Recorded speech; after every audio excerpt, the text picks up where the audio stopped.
ਵਾਹਿਗੁਰੂ ਜੀ ਕਾ ਖਾਲਸਾ ਵਾਹਿਗੁਰੂ ਜੀ ਕੀ ਫਤਿਹ। ਮੈਂ ਤੁਹਾਡੀ ਹੋਸਟ ਨੀਲਮ ਕੌਰ ਤੇ ਮੈਂ ਟੀਵੀ 84 ਦੇ ਸਾਰੇ ਦਰਸ਼ਕਾਂ ਤੇ ਸਰੋਤਿਆਂ ਦਾ ਦਿਲੀ ਸਵਾਗਤ ਕਰਦੀ ਹਾਂ ਪ੍ਰੋਗਰਾਮ ਸੱਚੋ ਸੱਚ ਵਿੱਚ, ਜਿਹੜੇ ਇਸ ਪ੍ਰੋਗਰਾਮ ਨੂੰ ਦੇਸ਼ਾਂ ਵਿਦੇਸ਼ਾਂ 'ਚ ਬੈਠ ਕੇ ਦੇਖਦੇ ਸੁਣ ਰਹੇ ਨੇ। ਖਾਲਸਾ ਅਫੇਅਰ ਸੈਂਟਰ ਦੇ ਸੰਚਾਲਕ ਡਾਕਟਰ ਅਮਰਜੀਤ ਸਿੰਘ ਜੀ ਰੋਜ਼ਾਨਾ ਦੀ ਤਰ੍ਹਾਂ ਸਟੂਡੀਓ ਵਿੱਚ ਮੇਰੇ ਨਾਲ ਸ਼ਾਮਲ ਨੇ। ਆਓ ਨਾਲ ਮਿਲ ਕੇ ਅੱਜ ਦੀਆਂ ਅਹਿਮ ਖਬਰਾਂ ਉੱਪਰ ਉਹਨਾਂ ਦੇ ਵਿਚਾਰ ਸੁਣਦੇ ਹਾਂ।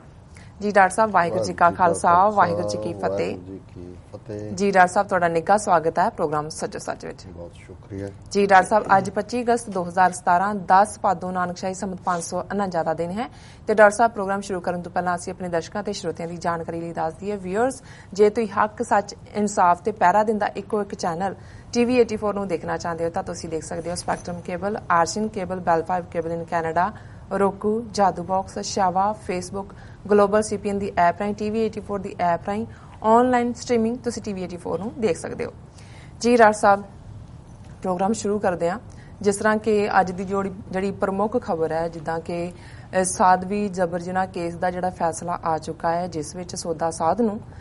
ਦੋਸ਼ੀ ਕਰਾਰ ਕੀਤਾ ਗਿਆ ਹੈ। ਉਸ ਨੂੰ ਦੋਸ਼ੀ ਕਰਾਰ ਕਰਕੇ ਉਹਨੂੰ ਰੋਹਤਕ ਜਿਹੜੀ ਜੇਲ੍ਹ ਹੈਗੀ ਹੈ ਉਸ ਵਿੱਚ ਭੇਜ ਦਿੱਤਾ ਗਿਆ ਹੈ। ਜੀ ਅਜੇ ਤੱਕ ਯਾਨੀ ਕਿ ਉਸਦਾ ਜੋ ਵੀ ਉਹਨੂੰ ਦੋਸ਼ੀ ਕਰਾਰ ਕੀਤਾ ਅਜੇ ਤੱਕ ਉਹਦੀ ਸਜ਼ਾ ਹੈ ਉਹ ਦੇਣੀ ਹੈ, ਉਹ 28 ਅਗਸਤ ਨੂੰ ਆਣੀ ਹੈ, ਪਰ ਅਜੇ ਤੱਕ ਸਜ਼ਾ ਨਹੀਂ ਹੋਈ। ਦੇਖੋ ਲੋਕਾਂ ਵਿੱਚ ਕਿੰਨਾ ਰੋਹ ਹੈ, ਲਾਈਕ ਜਿਹੜੇ ਉਹਨਾਂ ਦੇ ਪ੍ਰੇਮੀ ਨੇ ਉਹਨਾਂ 'ਚ ਕਿੰਨਾ ਰੋਹ ਹੈ, ਕਿੰਨੇ ਉਹ ਵਾਇਲੈਂਸ ਨੇ ਉਹਨਾਂ ਨੇ ਕੀਤਾ ਹੈ। ਜਿਸ ਤਰ੍ਹਾਂ ਕਿ ਉਹਨਾਂ ਨੇ ਕਾਫੀ ਬੱਸਾਂ ਸਾੜੀਆਂ ਨੇ, ਲਾਈਕ 30 ਦੇ ਕਰੀਬ ਮੌਤਾਂ ਹੋਈਆਂ ਨੇ, 250 ਲੋਕ ਜ਼ਖਮੀ ਹੋਏ ਨੇ ਜੀ। ਲਾਈਕ ਅਸੀਂ ਇਸ ਜੋ ਘਟਨਾਕ੍ਰਮ ਹੈਗੀ ਹੈ ਉਸ ਨੂੰ ਤੁਸੀਂ ਕਿਸ ਤਰ੍ਹਾਂ ਮਤਲਬ ਸਾਡੇ ਦਰਸ਼ਕਾਂ ਨਾਲ ਸਾਂਝੀ ਕਰੋਗੇ ਕਿ ਇਹ ਆਉਣ ਵਾਲੇ ਭਵਿੱਖ ਵਿੱਚ ਇਸ ਦੇ ਕੀ ਪ੍ਰਭਾਵ ਹੋਣਗੇ? ਜਿਸ ਤਰ੍ਹਾਂ ਕਿ ਅਸੀਂ ਜੋ ਜੱਜ ਨੇ ਜਗਦੀਪ ਸਿੰਘ, ਅਸੀਂ ਉਹਨੂੰ ਸਲੂਟ ਕਰਦੇ ਹਾਂ ਕਿ ਉਹਨਾਂ ਨੇ ਲਾਈਕ ਬਿਨਾਂ ਕਿਸੇ ਵੀ ਡਰ ਦੇ, ਕਿਸੇ ਵੀ ਲਾਈਕ ਕਿਸੇ ਦੇ ਅੰਡਰ ਆ ਕੇ ਇਹ ਫੈਸਲਾ ਆਪਣੇ ਬਲਬੂਤੇ ਤੇ ਦਿੱਤਾ ਹੈ। ਅਸੀਂ ਉਹਨਾਂ ਨੂੰ ਸਲੂਟ ਕਰਦੇ ਹਾਂ, ਪਰ ਅਸੀਂ ਤੁਹਾਡੇ ਵਿਚਾਰ ਜਾਣਨਾ ਚਾਹੁੰਦੇ ਹਾਂ ਕਿ ਇਹ ਘਟਨਾਕ੍ਰਮ ਬਾਰੇ ਤੁਸੀਂ ਕਿੱਦਾਂ ਦੇਖਦੇ ਹੋ? ਦੇਖੋ, ਅਸੀਂ ਪਹਿਲਾਂ ਵੀ ਆਲਮੋਸਟ 2 ਸੈਗਮੈਂਟ ਇਸ ਦੇ ਉੱਤੇ ਕੀਤੇ ਨੇ ਜੀ। ਕੱਲ ਵੀ ਓਪਨਿੰਗ 'ਚ ਅਸੀਂ ਇਸ ਗੱਲ ਦਾ ਜ਼ਿਕਰ ਕੀਤਾ ਸੀ ਕਿ ਕਿਵੇਂ ਸਾਰਾ ਸਿਸਟਮ ਇੱਕ ਇਸ ਕਿਸਮ ਦਾ ਮੇਹਮ ਹੈ, ਇਸ ਕਿਸਮ ਦੀ ਉਥਲ ਪੁਥਲ ਹੈ ਜੀ ਕਿ ਇੱਕ ਪਾਸੇ ਹਰਿਆਣੇ ਦਾ ਡੀਜੀਪੀ ਔਰ ਦੂਸਰਾ ਇਹ ਆਰਡਰ ਕਰ ਰਿਹਾ ਵੀ ਅਸੀਂ ਦਫਾ 144 ਲਾ ਦਿੱਤੀ ਹੈ ਪੰਚਕੂਲੇ, ਔਰ ਇਹਦੇ ਬਾਵਜੂਦ ਜੇ 2 ਲੱਖ ਬੰਦਾ ਇਕੱਠਾ ਹੋ ਜਾਂਦਾ ਹੈ ਤੇ ਦਫਾ 144 ਤਾਂ ਇੱਕ ਮਜ਼ਾਕ ਬਣ ਜਾਂਦੀ ਹੈ। ਔਰ ਫਿਰ ਦੂਸਰੇ ਪਾਸੇ ਜਿਸ ਆਨਰ ਦੇ ਨਾਲ ਇਹ ਉਹਨੂੰ ਟ੍ਰੀਟ ਕਰ ਰਹੇ ਨੇ ਉਸ ਕ੍ਰਿਮੀਨਲ ਨੂੰ, ਔਰ ਉਹਨੂੰ ਅਲਾਉ ਕਰਨਾ ਕਿ ਵੀ ਉਹ 500-600 ਗੱਡੀਆਂ ਦੇ ਨਾਲ, ਜਿਹਦੇ 'ਚ 100 ਉਹਦੇ ਆਪਣੇ ਫਲੀਟ ਦੀਆਂ ਹੈ, ਔਰ ਵੈਸੇ ਵੀ ਉਹਨੂੰ ਜ਼ੈਡ ਸਿਕਿਉਰਿਟੀ ਦਿੱਤੀ ਹੋਈ ਹੈ, Z+ ਜਿਹੜੀ ਪ੍ਰਾਈਮ ਮਿਨਿਸਟਰ ਦੇ ਬਰਾਬਰ ਹੈ, ਉਹ ਬੁਲਟ ਪ੍ਰੂਫ ਗੱਡੀਆਂ ਹੈ, ਤੇ ਉਹ ਸਰਸੇ ਤੋਂ ਤੁਰਦਾ ਹੈ ਰਾਹ 'ਚ। ਉਹ ਜਿਹੜੇ ਉਹਦੇ ਇਕੱਠੇ ਕੀਤੇ ਹੋਏ ਨੇ ਸਾਰੇ ਲੋਕ, ਜਿਹੜੀ ਕਿ ਇੱਕ ਵੱਡੀ ਗੇਮ ਹੈ। ਆਲਰੇਡੀ ਮੇਰੀ ਇਸ ਹਫ਼ਤੇ ਦੀ ਲਿਖਤ ਵੀ, ਭਾਵੇਂ ਮੈਂ ਇੱਕ ਦਿਨ ਪਹਿਲਾਂ ਲਿਖੀ ਕੱਲ, ਉਹਦੇ 'ਚ ਸਜ਼ਾ ਤਾਂ ਅੱਜ ਹੋਈ ਹੈ ਜਾਂ ਅੱਜ ਉਹਨੂੰ ਦੋਸ਼ੀ ਮੰਨੇ, ਪਰ ਆਲਰੇਡੀ ਅਸੀਂ ਇਸ ਗੱਲ ਦਾ ਇੱਕ ਵੱਡਾ ਫਰੇਮਵਰਕ ਦੱਸ ਦਿੱਤਾ ਸੀ ਕਿ ਵੀ ਇਹ ਜਿਹੜੀ ਏਜੰਸੀਆਂ ਦੀ ਗੇਮ ਜਿਸ ਅੰਦਾਜ਼ ਦੇ ਵਿੱਚ ਸ਼ੁਰੂ ਹੋਈ 47 ਤੋਂ ਬਾਅਦ, ਇਹਨਾਂ ਨੇ ਕਿਵੇਂ ਸਿੱਖਾਂ ਦੇ ਉੱਤੇ ਇਹ ਗੁਰੂਡਮ ਬਾਬਾ ਵਾਰਫੇਅਰ ਜਿਹੜੀ ਹੈ ਉਹ ਲਿਆਂਦੀ, ਇਹਨੂੰ ਕ੍ਰੀਏਟ ਕੀਤਾ। ਹੁਣ ਗੱਲ ਉਹ ਪੰਜਾਬੀ ਦਾ ਇੱਕ ਬੜਾ ਮਸ਼ਹੂਰ ਅਖਾਣ ਹੈ ਕਿ ਬਿੱਲੀ ਨੇ ਸ਼ੇਰ ਪੜ੍ਹਾਇਆ ਤੇ ਉਹ ਬਿੱਲੀ ਨੂੰ ਖਾਵਣਾ ਹੈ। ਹੁਣ ਜ਼ਾਹਰ ਹੈ ਕਿ ਵੀ ਜਿਹੜੀ ਸਿਚੁਏਸ਼ਨ ਬਣ ਗਈ, ਇਹ ਐਡਮਿਨਿਸਟ੍ਰੇਸ਼ਨ ਜਾਂ ਉਹਨਾਂ ਦੇ ਲਈ ਚੈਲੰਜ ਬਣ ਗਿਆ, ਔਰ ਇਹ ਲੜਾਈ ਜਿਹੜੀ ਹੈ ਉਹਦੀ ਡਾਇਰੈਕਸ਼ਨ ਬਦਲ ਗਈ ਜੀ। ਨਹੀਂ ਤਾਂ ਤੁਸੀਂ ਜੇ ਕੁੱਲ ਮਿਲਾ ਕੇ ਦੇਖੋ ਜੋ ਅੱਜ ਇਸ ਫੈਸਲੇ ਤੋਂ ਬਾਅਦ ਪੰਚਕੂਲੇ 'ਚ ਹੋਇਆ, ਸਿਰਸੇ 'ਚ ਹੋਇਆ, ਪੰਜਾਬ ਦੇ ਇਸ ਵੇਲੇ 9 ਜ਼ਿਲ੍ਹਿਆਂ ਦੇ ਵਿੱਚ ਕਰਫਿਊ ਲੱਗਾ ਹੋਇਆ ਉਹਦੇ 'ਚ ਹੋਇਆ, ਦਿੱਲੀ ਦੇ ਵਿੱਚ ਰੇਲਵੇ ਕੋਚ ਔਰ ਬੱਸਾਂ ਜਿਹੜੀਆਂ ਨੇ ਉਹਨਾਂ ਨੂੰ ਅੱਗ ਲਾਈ ਗਈ ਹੈ, ਰਾਜਸਥਾਨ ਦੇ ਵਿੱਚ ਹੋਇਆ ਜੀ। ਹੁਣ ਇਹ ਅੰਦਾਜ਼ਾ ਲਾਓ, ਕਿਉਂਕਿ ਮੈਂ ਤਾਂ ਇਹ ਸਮਝਦਾ ਵੀ ਇਹ ਅਕਾਲ ਪੁਰਖ ਦੀ ਵੱਡੀ ਖੇਡ ਹੈ ਕਿ ਉਹਨਾਂ ਨੇ ਕਿਵੇਂ ਸਿੱਖ ਕੌਮ ਨੂੰ ਕਿਸੇ ਇਸ ਕਿਸਮ ਦੇ ਵਰਸਟ ਦੈਨ ਨਵੰਬਰ 84 ਦੇ ਉਸ ਸਾਰੀ ਪਲਾਨ ਤੋਂ ਬਚਾਇਆ ਜਿਹੜਾ ਕਿ ਏਜੰਸੀਆਂ ਨੇ ਘੜਿਆ ਹੋਇਆ ਸੀ ਜੀ। ਹੁਣ ਇਹ ਸਾਹਮਣੇ ਆਉਂਦਾ ਹੈ, ਇਹ ਆਇਆ ਜੀ ਕਿ 6 ਕਮਾਂਡੋ ਫੜੇ ਗਏ ਉਹਦੇ ਸਿਰਸੇ ਵਾਲੇ ਦੇ ਪੈਟਰੋਲ ਬੰਬਾਂ ਨਾਲ। ਹੁਣ ਜਿਵੇਂ ਉਸ ਭੀੜ ਨੇ ਜਿਹੜੀ ਕਿ ਹਿੰਸਕ ਭੀੜ ਨੇ 250 ਤੋਂ ਜ਼ਿਆਦਾ ਗੱਡੀਆਂ ਲੋਕਾਂ ਦੇ ਘਰਾਂ ਦੇ ਬਾਹਰ ਖੜੀਆਂ ਜੀ, ਚੰਡੀਗੜ੍ਹ ਸ਼ਿਮਲਾ ਰੋਡ ਦੇ ਉੱਤੇ ਡਜ਼ਨਸ ਆਫ ਵਹੀਕਲਸ ਔਰ ਈਵਨ ਫਾਇਰ ਬ੍ਰਿਗੇਡ ਦੀਆਂ ਗੱਡੀਆਂ ਦੇ ਉੱਤੇ ਮੀਡੀਆ ਦੀਆਂ ਵੱਡੇ ਜਿਹੜੇ 5 ਚੈਨਲ ਅੰਗਰੇਜ਼ੀ ਔਰ ਹਿੰਦੀ ਦੇ ਉਹਨਾਂ ਨੂੰ ਜਿਵੇਂ ਉਹਨਾਂ ਨੇ ਸਾੜਿਆ ਜੀ। ਹੁਣ ਇਹ ਸਾਰਾ ਜਿਹੜਾ ਹੈ ਇਹ ਕੋਈ ਅਨਨੋਨ ਬੰਦੇ ਜਾਂ ਕੋਈ ਆਮ ਭੀੜ ਦਾ ਕੰਮ ਨਹੀਂ ਹੈ, ਇਹ ਉਹ ਲੋਕ ਨੇ ਜਿਨ੍ਹਾਂ ਦੇ ਕੋਲ ਪ੍ਰੋਪਰ ਉਸ ਕਿਸਮ ਦਾ ਸਟੱਫ ਸੀ ਜੀ। ਜਿਹੜਾ ਅੱਗ ਲਾਉਣ ਵਾਲਾ ਸਟੱਫ ਹੈ, ਕੱਲਾ ਪੈਟਰੋਲ ਹੀ ਨਹੀਂ ਜਾਂ ਡੀਜ਼ਲ ਹੀ ਨਹੀਂ, ਉਹਦੇ ਚ ਉਹਨਾਂ ਨੇ ਜਿਹੜਾ ਉਹਨੂੰ ਤੇਜ਼ ਕਰਦਾ ਉਹ ਮਟੀਰੀਅਲ ਵੀ ਉਹਨਾਂ ਦੇ ਕੋਲ ਸੀ ਜੀ। ਸੋ ਇਹ ਸਾਰਾ ਪਾਰਟ ਜਿਸ ਕੰਮ ਲਈ ਟ੍ਰੇਨਡ ਕੀਤਾ ਜਾ ਰਿਹਾ ਸੀ, ਹੁਣ ਜੇ ਇਹੀ ਫੈਸਲਾ ਇਹਦੇ ਖਿਲਾਫ ਸਲਾਬਤਪੁਰੇ ਚ ਜਿਹੜਾ ਉਹਨੇ 10ਵੇਂ ਪਾਤਸ਼ਾਹ ਦਾ ਸਾਂਗ ਰਚਿਆ ਉਸ ਮੁੱਦੇ ਤੇ ਆਂਦਾ ਜੀ, ਜਾਂ ਇਸ ਨੂੰ ਇਹਦੀਆਂ ਕਰਤੂਤਾਂ ਕਰਕੇ ਕੋਈ ਸਿੱਖ ਨੌਜਵਾਨ ਸਜ਼ਾ ਦੇ ਦਿੰਦਾ ਬਿਲਕੁਲ, ਤੇ ਫਿਰ ਕੀ ਹਾਲ ਹੋਣਾ ਸੀ। ਉਹ ਤਿਆਰ ਉਸ ਕੰਮ ਲਈ ਕਰ ਰਹੇ ਸੀ ਕਿਉਂਕਿ ਇਸ ਕ੍ਰਿਮੀਨਲ ਬੈਕਗ੍ਰਾਉਂਡ ਦੇ ਬੰਦੇ ਨੂੰ ਜਿਹਨੇ, ਕਿਉਂਕਿ ਜਦੋਂ ਇਹ 1990 ਦੇ ਵਿੱਚ ਆਇਆ, ਹੁਣ ਤਾਂ ਬਹੁਤ ਸਾਰੇ ਹੁਣ ਤਾਂ ਕੇਸ ਆ ਰਹੇ ਨੇ ਜੀ, ਫਲਾਂ ਕੇਸ ਵੀ ਆ, ਉਹਦਾ ਵੀ ਅਸੀਂ ਜ਼ਿਕਰ ਕਰਾਂਗੇ, ਅੱਗੇ ਅਸੀਂ ਕੀਤਾ ਵੀ ਸੀ। ਪਰ ਗੱਲ ਬੜੀ ਸਪਸ਼ਟ ਹੈ ਕਿ ਰਾਧਾ ਸੁਆਮੀ ਸੈਕਟ ਜਿਹੜਾ ਹੈ ਉਹ 47 ਤੋਂ ਬਾਅਦ ਜਿਵੇਂ ਨਿਰੰਕਾਰੀ ਐਸਟੈਬਲਿਸ਼ ਕੀਤੇ, ਇਹਨਾਂ ਨੂੰ ਕੀਤੇ ਜੀ। ਇਹ ਜਿਹੜਾ ਸਿਰਸੇ ਦਾ ਡੇਰਾ ਹੈ ਇਹ ਰਾਧਾ ਸੁਆਮੀ ਬਿਆਸ ਵਾਲਿਆਂ ਦੀ ਬ੍ਰਾਂਚ ਖੁੱਲੀ ਸੀ ਔਰ ਸ਼ਾਹ ਮਸਤਾਨ ਨਾਂ ਦਾ ਬੰਦਾ ਜਿਹੜਾ 48-49 ਚ ਲਿਆ ਕੇ ਇਹਨਾਂ ਨੇ ਬਿਠਾਇਆ। 1990 ਜਦੋਂ ਇਹਨੂੰ ਕ੍ਰਿਮੀਨਲ ਨੂੰ ਲਿਆਂਦਾ ਉਹ ਗਾਇਬ ਹੋ ਗਿਆ, ਉਹਦਾ ਮਰਡਰ ਹੋ ਗਿਆ। ਔਰ ਉਹਨੂੰ ਗਾਇਬ ਦਾ ਮਤਲਬ ਇਹ ਹੈ ਵੀ ਇਹਦੇ ਨਾਲ, ਕਿਉਂਕਿ ਇਹ ਇੱਕ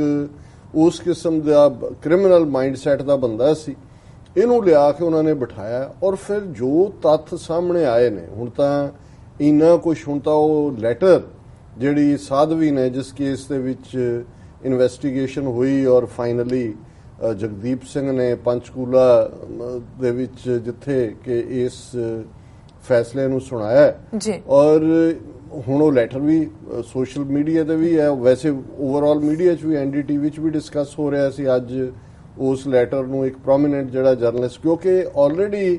ਜਿਹੜਾ ਪੱਤਰਕਾਰ ਪੂਰਨ ਸੱਚ ਦਾ ਛਤਰਪਤੀ ਨਾਂ ਦਾ ਮਾਰਿਆ ਗਿਆ, ਉਹਨੇ ਉਸ ਲੈਟਰ ਨੂੰ ਛਾਪ ਦਿੱਤਾ ਸੀ ਕਿਉਂਕਿ ਉਹ ਲੈਟਰ ਜਿਹੜਾ ਇਹ ਸਾਧਵੀ ਨੇ ਲਿਖਿਆ ਜੀ, ਉਹਨੇ ਐਡਰੈਸ ਪ੍ਰਾਈਮ ਮਿਨਿਸਟਰ ਵਾਜਪਾਈ ਨੂੰ ਕੀਤਾ ਸੀ। 2002 ਚ ਉਹ ਪ੍ਰਾਈਮ ਮਿਨਿਸਟਰ ਸੀ, ਪਰ ਉਹਦੀ ਇੱਕ ਕਾਪੀ ਉਹਨੇ ਚੀਫ ਜਸਟਿਸ ਨੂੰ,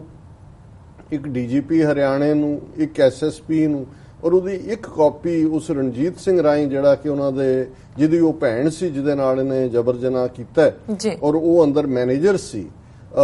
ਉਹ ਜਦੋਂ ਉਹਨੇ ਭੈਣ ਨੇ ਆ ਕੇ ਭਰਾ ਨੂੰ ਕਿਹਾ ਵੀ ਆਹ ਦੇਖ ਲੈ ਕੀ ਹੈ, ਔਰ ਉਹ ਗਿਆ ਨਹੀਂ ਰਣਜੀਤ ਸਿੰਘ ਉੱਥੇ, ਉਹਨੇ ਬੰਦ ਕਰ ਦਿੱਤਾ, ਭੈਣ ਵੀ ਘਰ ਚਲੀ ਗਈ। ਔਰ 2-4 ਦਿਨ ਬਾਅਦ ਉਹ ਜਿਹੜੇ ਡੇਰੇ ਵਾਲੇ ਸੀ ਉਹਦੇ ਕੋਲ ਆਇਆ, ਉਹਨੂੰ ਕਹਿਣ ਲੱਗੇ ਨਹੀਂ ਮਾਫੀ ਮੰਗਦੇ ਨੇ, ਦੂਜਾ ਅਸੀਂ ਗੱਲ ਕਰਦੇ ਹਾਂ। ਜਦੋਂ ਰਣਜੀਤ ਸਿੰਘ ਵਾਪਸ ਗਿਆ ਮੁੜ ਕੇ ਉਹਨੂੰ ਮਾਰ ਦਿੱਤਾ ਗਿਆ, ਉਹਦੀ ਲਾਸ਼ ਵੀ ਨਹੀਂ ਮਿਲੀ ਹੈ। ਹੁਣ ਲੇਕਿਨ ਇਸ ਪੀਰੀਅਡ 'ਚ ਜਦੋਂ ਕਿ ਉਹ ਆਲਰੇਡੀ ਉਹਦੇ ਨਾਲੋਂ ਨਾਰਾਜ਼ ਹੋ ਕੇ ਆਇਆ ਸੀ, ਉਹ ਚਿੱਠੀ ਉਹਨੇ ਬਾਈ ਹੈਂਡ ਇਹਨੂੰ ਵੀ ਜਿਹੜਾ ਪੂਰਾ ਸੱਚ ਵਾਲਾ ਛਤਰਪਤੀ ਸੀ ਇਹਨੂੰ ਵੀ ਦਿੱਤੀ ਔਰ ਇਹਨੇ ਛਾਪ ਦਿੱਤੀ। ਉਹਦੇ ਤੇ ਜਿਹੜਾ ਉਹਨੂੰ ਧਮਕੀਆਂ ਵੀ ਮਿਲਦੀਆਂ ਰਹੀਆਂ ਔਰ ਜਦੋਂ ਅਕਤੂਬਰ ਦੇ ਵਿੱਚ ਅਗਲੇ ਉਹਦਾ ਮਰਡਰ ਹੁੰਦਾ ਛਤਰਪਤੀ ਦਾ, ਉਹ 250 ਬੰਦਿਆਂ ਦੀ ਇੱਕ ਗੈਦਰਿੰਗ ਸੱਦ ਕੇ, ਜਿਹਦੇ ਵਿੱਚ ਕਿ NDTV ਦਾ ਇਹ ਪੱਤਰਕਾਰ ਵੀ ਜਿਹੜਾ ਅੱਜ ਉਸ ਨੂੰ ਪੜ੍ਹ ਰਿਹਾ ਸੀ ਉਸ ਲੈਟਰ ਨੂੰ, ਉਹ ਵੀ ਮੌਜੂਦ ਸੀ। ਉਹਨੇ ਕਿਹਾ ਕਿ ਜੀ ਮੇਰੀ ਜਾਨ ਨੂੰ ਖਤਰਾ ਹੈ, ਮੈਨੂੰ ਮਾਰ ਦੇਣਾ ਔਰ ਮੈਂ ਤੁਹਾਨੂੰ ਸਭ ਨੂੰ ਦੱਸਣਾ ਚਾਹੁੰਦਾ। ਔਰ ਫਿਰ ਜਦੋਂ ਉਹਨੂੰ ਮਾਰ ਕੇ ਜ਼ਖਮੀ ਕਰ ਦਿੱਤਾ ਉਹਨਾਂ ਨੇ, ਉਸ ਤੋਂ ਬਾਅਦ 1 ਮਹੀਨੇ ਬਾਅਦ ਉਹਦੀ ਦਿੱਲੀ ਜਾ ਕੇ ਮੌਤ ਹੋਈ। ਉਸ 1 ਮਹੀਨੇ 'ਚ ਉਹ ਕਹਿੰਦਾ ਰਿਹਾ ਕਿ ਵੀ ਮੇਰਾ ਬਿਆਨ ਲੈ ਲਓ, ਨਾ ਹਰਿਆਣਾ ਪੁਲਿਸ ਨੇ ਨਾ ਦੂਜਿਆਂ ਨੇ ਨਹੀਂ ਲਿਆ। ਸੋ ਜ਼ਾਹਰ ਹੈ ਵੀ ਉਸ ਪੀਰੀਅਡ 'ਚ ਜਦੋਂ ਇਹ ਵਾਕਿਏ ਸ਼ੁਰੂ ਹੋਏ, ਚਟਾਲੇ ਦੀ ਸਰਕਾਰ ਸੀ ਲੋਕ ਦਲ ਦੀ, ਉਸ ਤੋਂ ਬਾਅਦ ਭੁਪਿੰਦਰ ਹੁੱਡੇ ਦੀ ਸਰਕਾਰ ਰਹੀ, ਹੁਣ ਖੱਟਰ ਦੀ ਸਰਕਾਰ ਹੈ। ਔਰ ਤੁਸੀਂ ਦੇਖੋ ਕਿ ਵੀ ਜਿਹੜੇ ਐਡਮਿਨਿਸਟ੍ਰੇਸ਼ਨ ਦੇ ਲੋਕ ਰਾਹ ਜਾਂਦੇ ਆ ਕਿਸੇ ਵੀ ਗੱਲ ਲਈ ਸਿੱਖਾਂ ਨੂੰ ਬਲੇਮ ਕਰ ਦਿੰਦੇ ਸੀ ਜਾਂ ਆਤੰਕਵਾਦੀ ਤੇ ਅਲਗਾਵਵਾਦੀ ਸੀ, ਇੰਨੀ ਵੱਡੀ ਹਿੰਸਕ ਕਾਰਵਾਈ ਜਿਹਦੇ ਚ ਕਿ ਉਹਨਾਂ ਨੇ ਕਿਵੇਂ ਲੋਕਾਂ ਦਾ ਜੀਣਾ ਦੂਬਰ ਕੀਤਾ ਤੇ ਜਿਹੜਾ ਖੱਟਰ ਇਹਦਾ ਮੋਦੀ ਦਾ ਜੋਟੀਦਾਰ, ਉਹ ਜਾ ਕੇ ਹਸਪਤਾਲ 'ਚ ਵੀ ਜਾਂਦਾ ਔਰ ਕਹਿੰਦਾ ਵੀ ਇਹ ਡੇਰਾ ਪ੍ਰੇਮੀਆਂ ਦਾ ਕੰਮ ਨਹੀਂ ਹੈ, ਇਹ ਤਾਂ ਉਹਨਾਂ ਦੇ ਵਿੱਚ ਜਿਹੜੇ ਐਂਟੀ ਸੋਸ਼ਲ ਐਲੀਮੈਂਟ ਰਲੇ ਉਹਨਾਂ ਦਾ ਕੰਮ ਹੈ। ਹੁਣ ਜ਼ਾਹਰ ਹੈ ਕਿ ਵੀ ਇਹ ਕੋਈ ਭੁਲੇਖਾ ਨਹੀਂ ਹੋਣਾ ਚਾਹੀਦਾ ਕਿ ਇਹ ਜਿਹੜੇ ਸਾਰੇ ਲੋਕ ਕ੍ਰੀਏਟ ਕੀਤੇ ਜਿਹੜੇ ਇਸ ਕਿਸਮ ਦੇ ਬਾਬੇ, ਔਰ ਫਿਰ ਜਿਵੇਂ ਇੱਕ ਮਹਾਰਾਜ ਸਾਕਸ਼ੀ ਜੀ ਮਹਾਰਾਜ ਇਹਨਾਂ ਦਾ ਮੈਂਬਰ ਪਾਰਲੀਮੈਂਟ, ਉਹ ਜਸਟੀਫਾਈ ਕਰ ਰਿਹਾ, ਉਹ ਕਹਿੰਦਾ ਜੀ ਜਿਹਦੇ ਬੰਦੇ ਦੇ ਔਰ ਮੀਡੀਅਮ ਜਿਹਦੇ ਬੰਦੇ ਦੇ ਕਰੋੜਾਂ ਮੰਨਣ ਵਾਲੇ ਲੋਕ ਨੇ, ਉਹਦੀ ਥਾਂ ਤੇ ਇੱਕ ਜਿਹੜਾ ਉਹਦੀ ਸ਼ਿਕਾਇਤ ਦੇ ਉੱਤੇ ਉਹਨੂੰ ਸਜ਼ਾ ਹੋਣੀ ਦਾ ਮਤਲਬ ਕਰੋੜਾਂ ਲੋਕ ਗਲਤ ਹੋ ਗਏ। ਹੁਣ ਜਦੋਂ ਇਸ ਲੈਵਲ ਤੱਕ ਹੋਏ, ਔਰ ਜਿਵੇਂ ਇਹ ਕੋਈ ਪਹਿਲਾ ਵਾਕਿਆ ਨਹੀਂ ਹੋਇਆ ਜਿਸ ਕਿਸਮ ਦਾ ਅਸੀਂ ਦੇਖ ਰਹੇ ਹਾਂ, ਔਰ ਜਿਹੜੀ ਇਹ ਸਾਰੀ ਲਿਸਟ ਸਾਹਮਣੇ ਆਈ ਇਸ ਦੀ ਮੈਂ ਗੱਲ ਕਰਨ ਤੋਂ ਪਹਿਲਾਂ, ਜਿਵੇਂ ਜਿਹੜੇ ਇਸ ਸਾਰੇ ਦੇ ਵਿਲਨ ਨੇ, ਵਿਲਨ ਤਾਂ ਜ਼ਾਹਰ ਹੈ ਕਿ ਇੰਟੈਲੀਜੈਂਸ ਏਜੰਸੀਆਂ ਜਿਨ੍ਹਾਂ ਨੇ ਕ੍ਰੀਏਟ ਕੀਤਾ, ਸਿੱਖਾਂ ਦੇ ਖਿਲਾਫ ਇਹਨੂੰ ਭੁਗਤਾਇਆ ਜਾਣਾ ਸੀ, ਲੇਕਿਨ ਇਹ ਅਕਾਲ ਪੁਰਖ ਦਾ ਆਪਣਾ ਇੱਕ ਸਿਸਟਮ ਹੈ ਜਿਹਦੇ ਥੱਲੇ ਅਲਟੀਮੇਟਲੀ ਜਿਸ ਫਰੈਂਕਸਟਾਈਨ ਨੂੰ ਇਹਨਾਂ ਨੇ ਕ੍ਰੀਏਟ ਕੀਤਾ, ਤੇ ਜਦੋਂ ਕੋਈ ਨਾ ਕੋਈ ਇਮਾਨਦਾਰ ਬੰਦਾ ਕਿਸੇ ਲੈਵਲ ਤੇ ਆ ਜਾਂਦਾ ਹੈ, ਔਰ ਪਹਿਲਾਂ ਮੈਂ ਜਿਹੜਾ ਇਸ ਦਾ ਇਹਨੂੰ ਇਸ ਮਾਮਲੇ ਦੇ ਵਿੱਚ ਜਿਹਦੀ ਸ਼ਲਾਘਾ ਕਰਨਾ ਚਾਹਾਂਗਾ ਉਹ ਸੀਬੀਆਈ ਦਾ ਆਫੀਸਰ ਮੁਲਿਨਜਾ ਨਾਰਾਇਣ, ਔਰ ਇਹਦਾ ਬੇਸ਼ੱਕ ਮੀਡੀਆ ਨੇ ਘੱਟ ਜ਼ਿਕਰ ਕੀਤਾ ਹੈ, ਔਰ ਉਹਨੇ ਫੌਰਨ ਬਾਅਦ ਟ੍ਰਿਬਿਊਨ ਦੀ ਸਟੋਰੀ ਹੈ ਕਿ ਜਦੋਂ ਇਹਦੇ ਕੋਲ ਹੁਣ ਜਦੋਂ ਉਹਨੇ 2002 ਸਾਧਵੀ ਨੇ ਲਿਖੀਆਂ ਚਿੱਠੀਆਂ ਚੀਫ ਜਸਟਿਸ ਨੂੰ ਵੀ ਉਹਨੇ ਉਹਦੀ ਕਾਪੀ ਦਿੱਤੀ, ਉਹਨੇ ਉਹਦਾ ਸੂ ਮੋਟੋ ਨੋਟਿਸ ਲਿਆ, ਉਹਨੇ ਇਨਵੈਸਟੀਗੇਸ਼ਨ ਦੀ ਗੱਲ ਕੀਤੀ, ਔਰ ਉਹਨੇ ਪੰਜਾਬ ਹਰਿਆਣਾ ਹਾਈ ਕੋਰਟ ਨੇ ਜਿਹੜਾ ਡਿਸਟ੍ਰਿਕਟ ਆਫੀਸਰ ਸੀ ਸਿਰਸੇ ਦਾ, ਉਹਨੂੰ ਕਿਹਾ ਵੀ ਤੂੰ ਡੇਰੇ 'ਚ ਜਾ ਕੇ ਦੇਖ ਵੀ ਉੱਥੇ ਵੱਡੀ ਗਿਣਤੀ 'ਚ ਲੜਕੀਆਂ ਨੇ, ਵੀ ਉਹਨਾਂ ਦਾ ਕੀ ਹੈ। ਉਹਨੇ ਵਾਪਸ ਆ ਕੇ ਕਿਹਾ ਕਿ ਜੀ ਇਹ ਅੰਦਰ ਬਹੁਤ ਕੁਝ ਐਸਾ ਹੋ ਰਿਹਾ, ਔਰ ਮੈਂ ਜਾਂ ਸਾਡਾ ਡਿਪਾਰਟਮੈਂਟ ਨਹੀਂ, ਇਸ ਦੇ ਲਈ ਵੱਡੀ ਇਨਵੈਸਟੀਗੇਸ਼ਨ ਦੀ ਲੋੜ ਹੈ। ਤੇ ਪੰਜਾਬ ਹਰਿਆਣਾ ਹਾਈ ਕੋਰਟ ਨੇ ਸੀਬੀਆਈ ਇਨਵੈਸਟੀਗੇਸ਼ਨ ਮਾਰਕ ਕੀਤੀ, ਇੱਥੋਂ ਗੱਲ ਸ਼ੁਰੂ ਹੋਈ ਇਸ ਕੇਸ ਦੀ। ਔਰ ਜਦੋਂ ਸੀਬੀਆਈ ਇਨਵੈਸਟੀਗੇਸ਼ਨ ਹੋਈ, ਹੁਣ ਉਹ ਜਿਹੜਾ ਸੀਬੀਆਈ ਦਾ ਆਫੀਸ਼ੀਅਲ ਜਿਹਨੇ ਇਸ ਨੂੰ ਜਿਹਦੇ ਜ਼ਿੰਮੇ 'ਚ ਆਇਆ, ਉਹਦੇ 'ਚ ਹੈ ਕਿ with a senior directing them to close the case and the woman who alleged sexual abuse getting married. It was a game of wits for CBI team that probed the rope case against Gurmeet Ram Rahim, recalled a retired officer on Friday.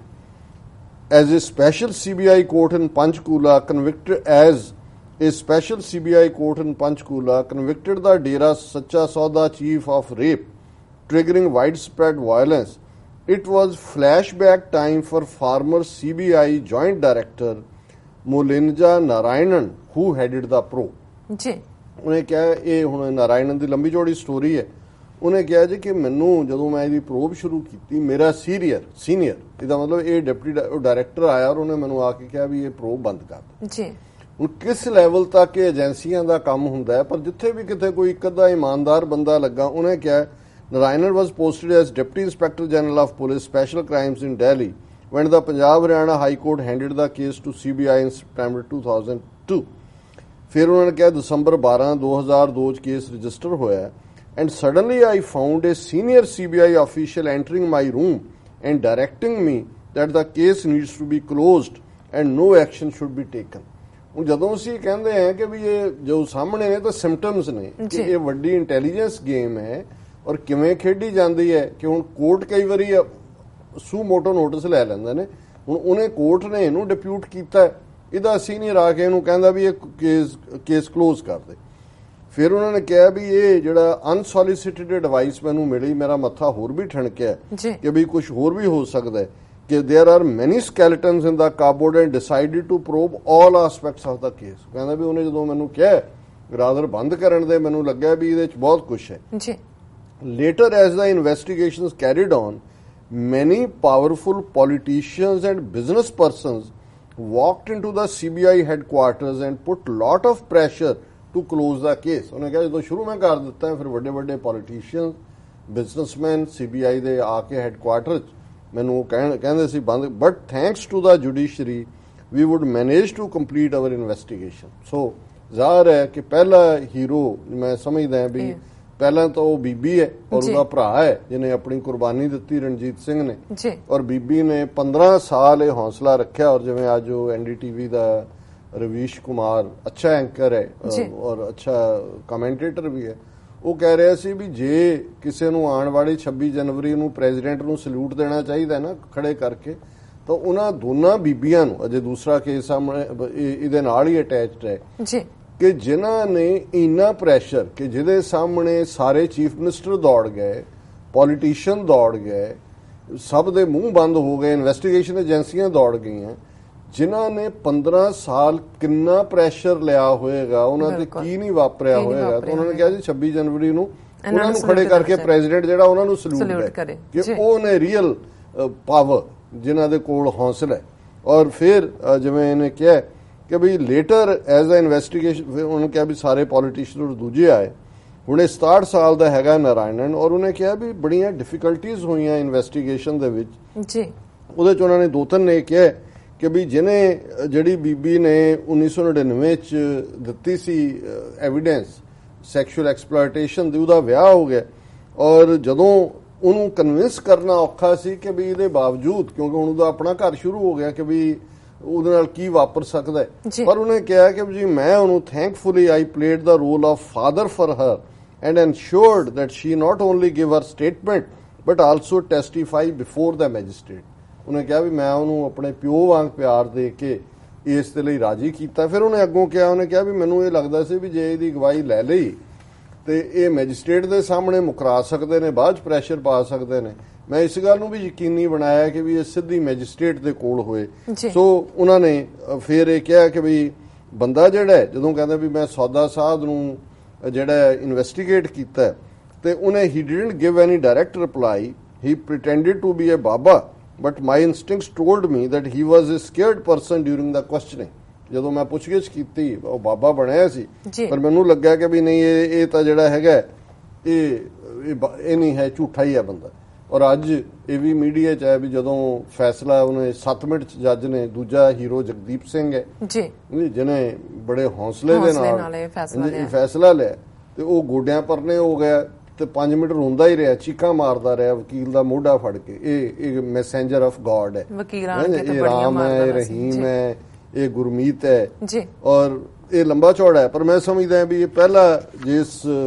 ਮੁਲਿਨਜਾ Narayanan ਜਿਹਨੇ ਕਿ ਇਹ ਹੌਸਲਾ ਦਿਖਾਇਆ, and ਜ਼ਾਹਰ ਹੈ ਜਗਦੀਪ ਸਿੰਘ ਦੂਸਰਾ hero ਹੈ, ਔਰ ਇਹ ਪੱਤਰਕਾਰ, ਔਰ ਜਿਹੜਾ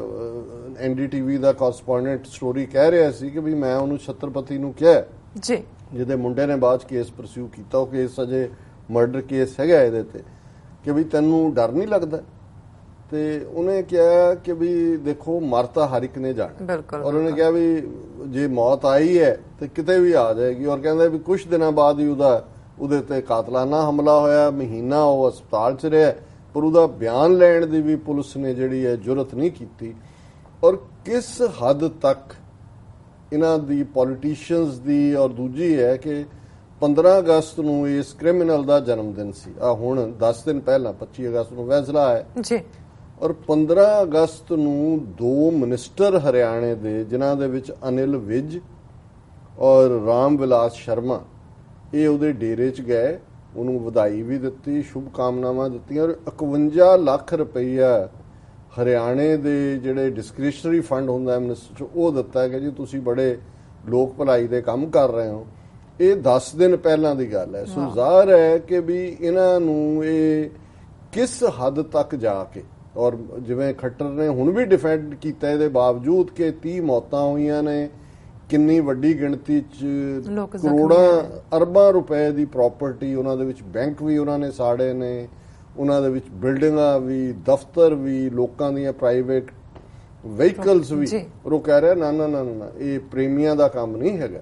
ਔਰ ਇਹ ਇਸ ਹੱਦ ਤੱਕ ਟ੍ਰੇਨਡ, ਔਰ ਇੱਕ ਆਰਡਰ ਜਦੋਂ ਅਸੀਂ ਹਾਈ ਕੋਰਟ ਦੇ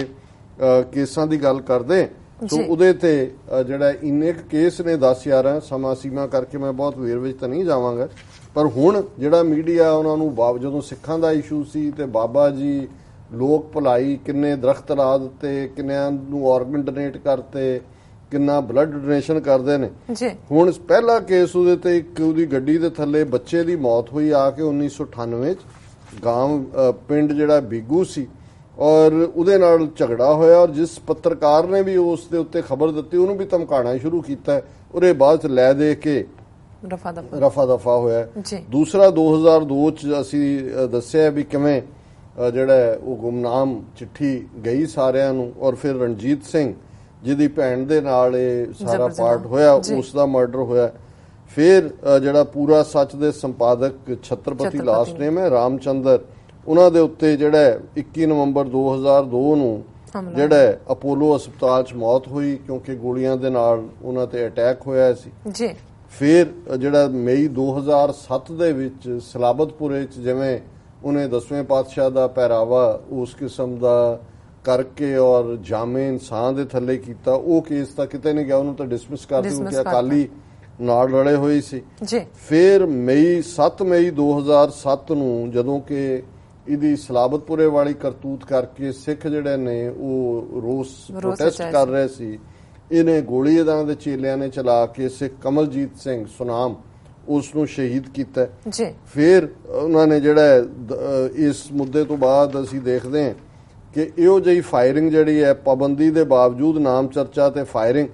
ਫਿਰ 16 ਜੁਲਾਈ 2007 ਨੂੰ ਸਿਰਸਾ ਦੇ ਪਿੰਡ ਕੁੱਕਾਂਵਾਲੀ 'ਚ ਇਸ ਦੇ ਉੱਤੇ ਰੋਕ ਸੀ ਕਿ ਵੀ ਇਹ ਉੱਥੇ ਚਰਚਾ ਨਹੀਂ ਕਰ ਸਕਦੇ, ਪਰ ਉਹਨਾਂ ਨੇ ਰੱਖੀ ਤੇ ਸਿੱਖਾਂ ਨੇ ਪ੍ਰੋਟੈਸਟ ਕੀਤਾ, ਕਾਲੇ ਝੰਡੇ ਦਿਖਾਏ, ਔਰ ਉਹਦੇ 'ਚ ਇਹਨਾਂ ਨੇ 24 ਜੁਲਾਈ 2007 ਨੂੰ ਮੱਲੇਵਾਲਾ 'ਚ ਜਿਹੜਾ ਉਹਨੇ ਆਪਣੀ ਇੱਕ ਉਹਨਾਂ ਦੇ ਅਖੌਤੀ ਪ੍ਰੇਮੀ ਨੇ ਬੰਦੂਕ ਨਾਲ ਫਾਇਰਿੰਗ ਕਰਕੇ ਜਿਹੜੇ ਨੇ 3 ਪੁਲਿਸ ਵਾਲਿਆਂ ਸਮੇਤ 8 ਸਿੱਖਾਂ ਨੂੰ ਜ਼ਖਮੀ ਕੀਤਾ ਜੀ। ਫਿਰ 31 ਜੁਲਾਈ 2007 ਨੂੰ CBI ਦੇ ਜੱਜ ਨੂੰ ਜਿਹੜਾ ਉਹ ਵੀ ਧਮਕੀ ਵਾਲੀ ਚਿੱਠੀ ਮਿਲੀ। ਫਿਰ 2010 ਚ ਸਾਧੂ ਰਾਮ ਬਿਸ਼ਨੋਈ ਉਹਨੇ ਕੋਰਟ ਦੇ ਵਿੱਚ ਇਹ ਪਟੀਸ਼ਨ ਕੀਤੀ ਕਿ ਉਸ ਤੋਂ ਪਹਿਲਾਂ ਜਿਹੜਾ ਮੈਨੇਜਰ ਸੀ ਫਕੀਰ ਚੰਦ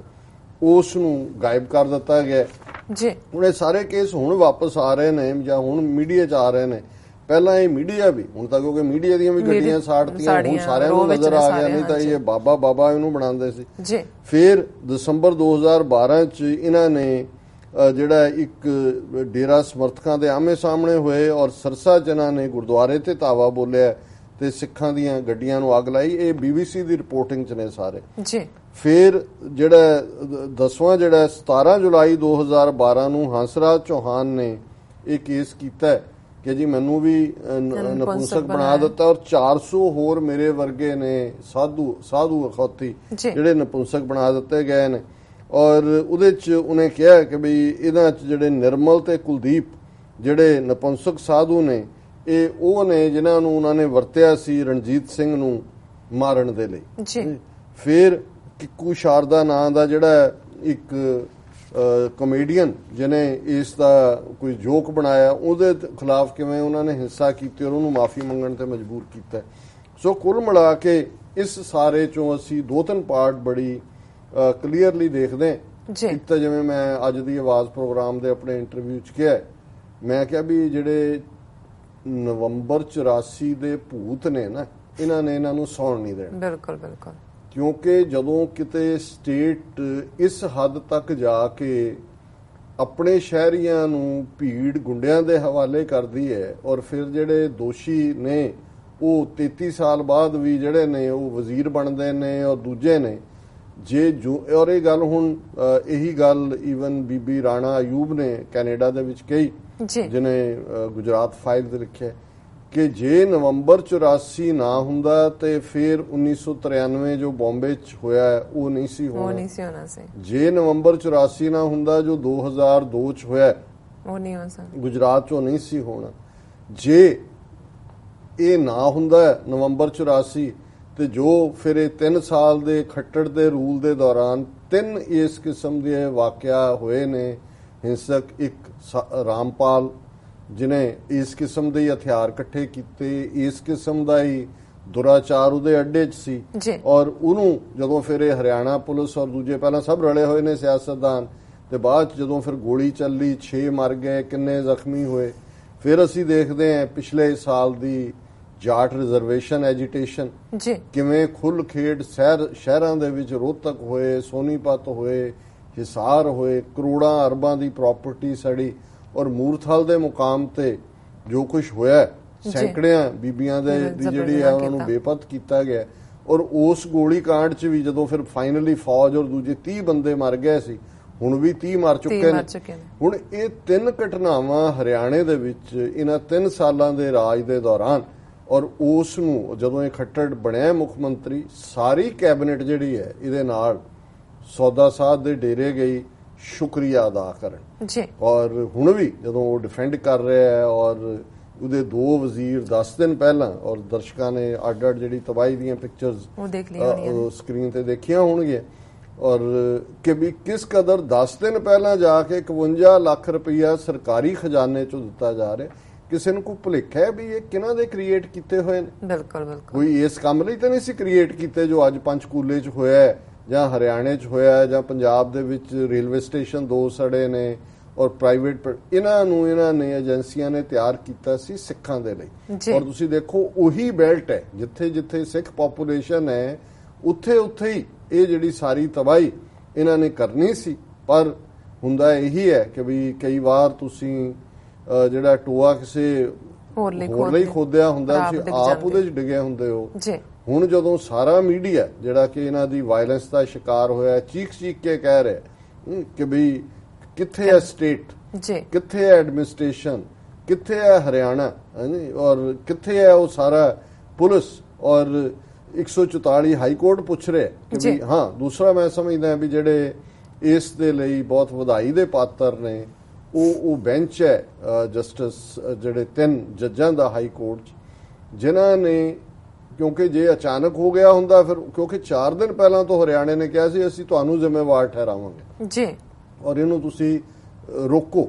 ਔਰ ਤੁਸੀਂ ਬੇਈਮਾਨੀ ਦੀ ਹੱਦ ਦੇਖੋ ਵੀ ਇਹ ਕੀ ਐਕਸਪੈਕਟ ਕਰਦੇ ਸੀ ਕਿ ਵੀ ਇੱਕ ਤਾਂ ਜਦੋਂ ਦਫਾ 144 ਦੀ ਗੱਲ ਆਈ